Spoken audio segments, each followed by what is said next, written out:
বাংলাদেশের 11-এ আর কি চেঞ্জ আসতে পারে বা আসা উচিত? উচিত বলাটা কঠিন, কারণ তবে আসতে পারে যেটা বাংলাদেশের একাদশে সেদিন জাকের আলীর অন্তর্ভুক্তিটা মানে কোনো লজিক খুঁজে পাওয়া যায়নি।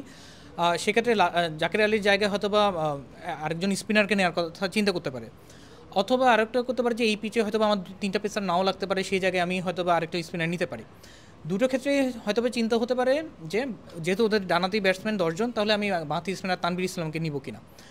তানভীর ইসলামকে নেওয়া যেতে পারে, কিন্তু সেটা হচ্ছে সাকিব অলরেডি আছে, মোস্তাফিজ বাঁহাতি পেস বোলিং করছেন, এবং আমি শিওর আজকে মোস্তাফিজেরকে সামলানোই ওদের জন্য সবচেয়ে ডিফিকাল্ট হবে। এবং সেক্ষেত্রে তানভীর ইসলামকে নেওয়াটা মনে হতে পারে শুধুমাত্র ওই ম্যাচ আপ থিওরির জন্য। সেই তুলনায় বাংলাদেশ হয়তো বা আমাদের শেখ মেহেদির কাছেও যেতে পারে, কারণ হচ্ছে শেখ মেহেদি হচ্ছে পাওয়ার প্লেতে বল করতে পারে।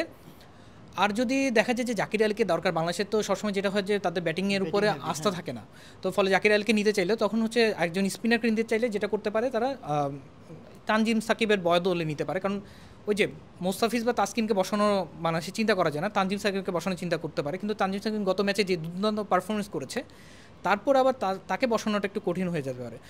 যদি আমাকে দায়িত্ব দেওয়া হতো তাহলে আমি হয়তো বা জাকির আলীর বদলে আজকে শেখ মেহেদিকে নিতাম, ওদের বাঁহাতি রানাতে বেশি, এটা হিসাব করেও, কারণ শেখ মেহেদির যে বাড়তি গুণটা আছে সেটা পাওয়ার প্লেতে আমাকে বাড়তি একটা অপশন দিচ্ছে। আর স্লগ ওভারে চিন্তা করলে আমাদের তানজিম সাকিব এবং তাসকিন এবং মুস্তাফিজ 3 জন পেসারই আমার জন্য এনাফ। সো পাওয়ার প্লেতে যদি আমি একজন স্পিনারকে ইউজ করতে পারি, পাওয়ার প্লের পরে সাকিব এবং রিশাদ যদি বোলিং করতে পারে, তাহলে আমি বলবো যে যেহেতু এই উইকেটে 120 রানের উইকেটে একজন বাড়তি ব্যাটসম্যান নিয়ে আমার আসলে কোনো লাভ নেই, আমি একজন স্পিনার হিসেবে শেখ মেহেদিকে চাই।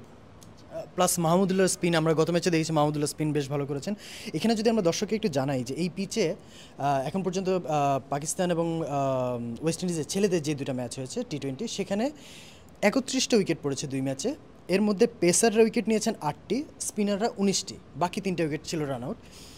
তো এখানে স্পিনাররা কেমন করবেন সেটা আসলে আর বলার অপেক্ষা রাখে না। এবং রানের ব্যাপারে তো আমরা বললাম একটু খুব যে নিউ ইয়র্কের মতো অত একেবারে রান খুব কম হবে তাও না, আবার একেবারে যে 180-200 হবে সেটা অবশ্য জাইজ রেকর্ড সবই 10 বছর আগের। সো এখন কি হবে সেটা আসলে বলা যায় না। এমন ইন্সপায়ারিং বাড়িওয়ালা হওয়া সহজ, কারণ দাগ পরিষ্কার করা আরো সহজ। দাগ লাগুক যতবার, বার্জার ইজি ক্লিন একবার।